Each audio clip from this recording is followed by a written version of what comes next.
السلام علیکم معزز طلباء کرام، آپ سب کیسے ہیں؟ آج ہم تفسیر بیضاوی کے سبق نمبر 288 کو پڑھیں گے۔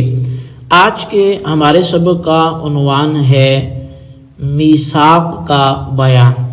آج کے ہمارے سبق کی عبارت من بعد میثاقہ سے شروع ہوتی ہے۔ آج کے سبق میں اولاً تو ہم میثاق ہی کی ضمیر کا جو مرجع ہے اس پہ کلام کریں گے، اور اس کے بعد میثاق کیا ہے اور یہ کس پر بولا جاتا ہے اور اس کا یہاں مرادی معنی کیا ہے۔ اس کے اندر مرادی معنی پر بھی دو احتمال ہیں، ان کا ذکر ہوگا۔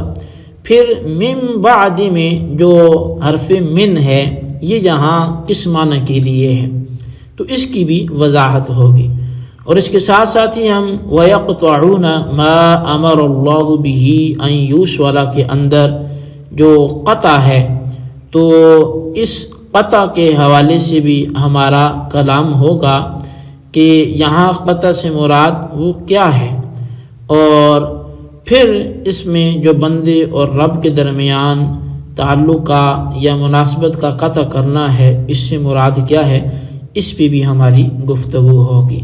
تو بلا تاخیر ہم بڑھتے ہیں آج کے سبق کی عبارت اور اس کے ترجمے کی طرف۔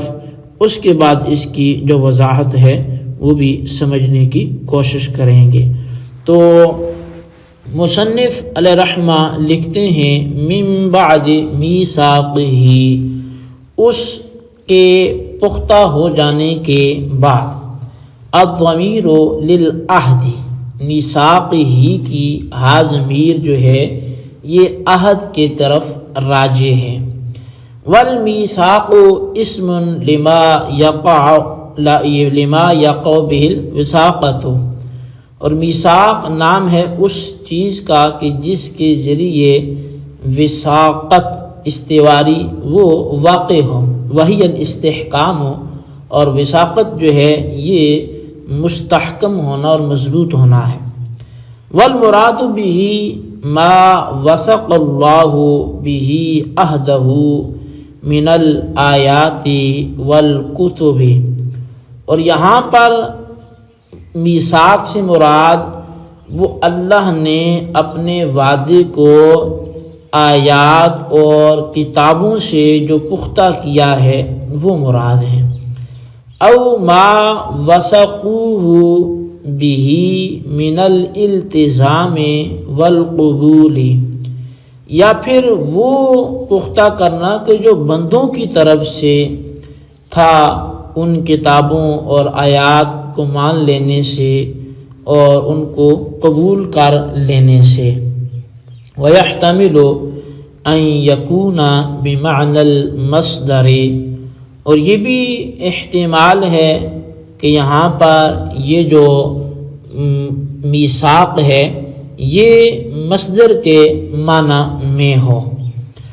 اور ومن للابتداء فإن ابتداء النقض بعد المیثاق، اور من جو ہے یہ ابتدا کے لیے ہے، اس لیے کہ توڑنے کی ابتدا پختہ ہونے کے بعد ہی ہوتی ہے۔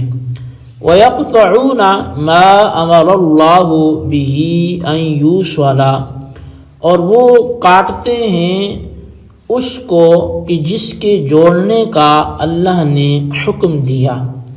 يَحْتَمِلُ كُلَّ قَطْعِيَّةٍ لَا يَرْضَاهَا اللَّهُ تَعَالَى كَقَطْعِ الرَّحْمِ والإعراض عن موالاة المؤمنين والتفرقة بين الأنبياء عليهم السلام والكتب في التصديق، اور یہ احتمال رکھتا ہے ہر اس قطعیت کا، ہر اس کاٹنے کا کہ جس کو اللہ پسند نہیں فرماتا، جیسا کہ قطعی رحمی، صلہ رحمی نہ کرنا، مومنین کی موالات سے اعراض کرنا، انبیاء کرام کے درمیان تفریق کرنا، اور آسمانی کتابوں کی تصدیق میں تفریق کرنا، وترک الجماعت المفروضۃ، اور فرض شدہ جماعت کو ترک کرنا، وَصَائِرِ مَا فِيهِ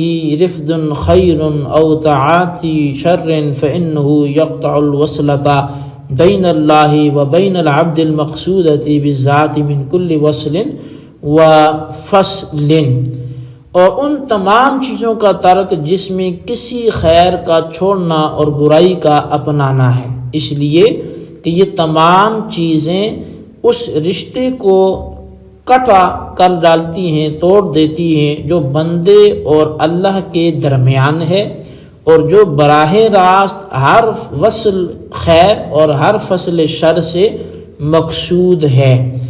جی طلبہ کرام، یہ تھی ہمارے آج کے سبق کی عبارت اور اس کا ترجمہ۔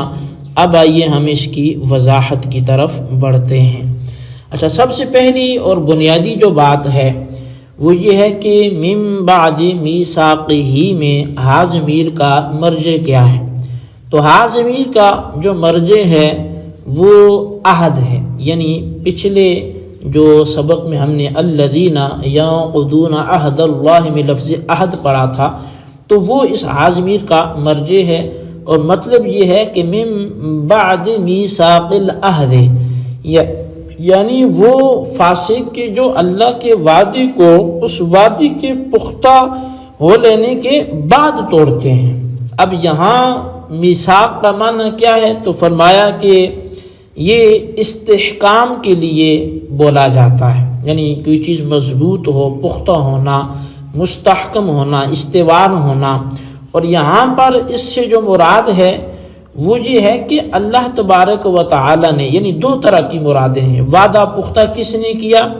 ایک طرح سے دیکھا جائے تو اللہ نے کیا، اور دوسری طرح سے دیکھا جائے تو بندوں نے کیا۔ اب یہ کس طرح سے؟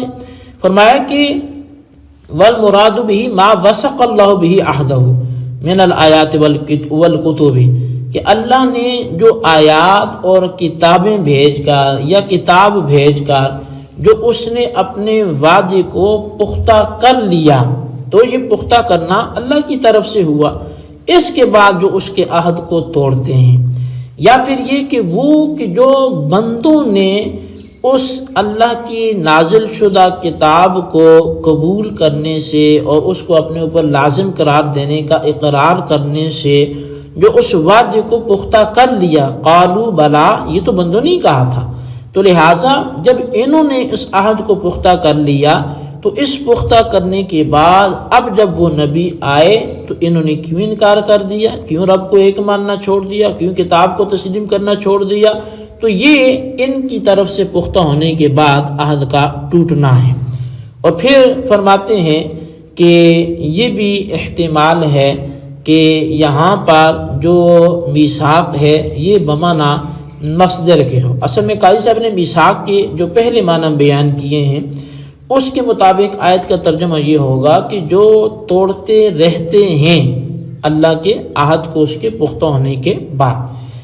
اب یہاں مطلب یہ ہے کہ اس کے اللہ کے عہد کو توڑتے ہیں اس کی پختہ کرنے والی چیزوں کے بعد، کیونکہ آیات اور کتابوں سے چونکہ عہد کو پختہ کیا گیا۔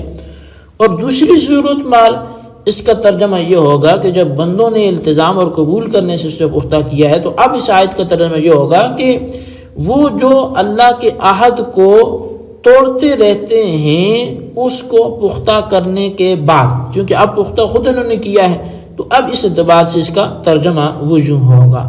اور پھر اس کے بعد فرمایا کہ من بعد میں جو من ہے یہ ابتدا کے لیے ہے، اس لیے کہ جو عہد پختہ ہونے کے بعد ہی ٹوٹنے کی ابتدا ہو سکتی ہے، تو ایک چیز پختہ ہوئی نہیں ہے تو پھر وہ ٹوٹے گی کیسے؟ اور دوسری بات فرمایا کہ وَيَقْطَعُونَ مَا أَمَرَ اللَّهُ بِهِ أَن يُوصَلَ، وہ ایک تو اللہ کے وعدے کو توڑتے ہیں، اور دوسرا جس کو اللہ نے جوڑنے کا حکم دیا وہ اس کو کاٹتے ہیں۔ اب یہاں اس سے کیا کاٹنا مراد ہے؟ تو کہتے ہیں کہ ہر وہ کہ جس رشتے کو اللہ نے جوڑنے کا حکم دیا، وہ خاندانوں سے حسن سلوک ہو، وہ مومنین سے دوستیاں ہوں، وہ انبیاء کرام کے درمیان بحیثیت نبوت کی فرق نہ کرنا ہو، یا اللہ کی کتابوں میں تصدیق کے معاملے میں فرق نہ کرنا ہو، جماعت مفروضہ میں ترک نہ کرنا ہو، یا ہر وہ چیز کہ جس میں اللہ تبارک و تعالیٰ نے خیر رکھی ہے اس کو نہ چھوڑنا اور شر کو نہ اپنانا، یہ ساری چیزیں جو ہیں اس میں وہ اگر اللہ کے معاملے کا خلاف کرتے ہیں تو یہ اللہ کے حکم کو توڑتے ہیں، کاٹتے ہیں۔ جی طلبہ کرام، یہ تھی ہمارے آج کے سبق کی عبارت، اس کا ترجمہ، اس کی وضاحت، اس کو آپ اچھی طرح سمجھیں، اس کے خلاصے کو اپنے رجسٹر پر ضرور لکھیں اور بالخصوص ان سوالات کے جوابات بھی دیں۔ سوال نمبر 1 ہے کہ میثاق سے مراد کیا ہے، اور سوال نمبر 2 یہ ہے کہ من بعد میں من کس کے لیے ہے، کیا معنی ہے، وضاحت کریں۔ اللہ تبارک و تعالیٰ سے دعا ہے جو کچھ ہم نے پڑھا سنوں سے یاد رکھنے کی توفیق نصیب فرمائے، آمین بجاہ نبی الامین صلی اللہ علیہ وسلم۔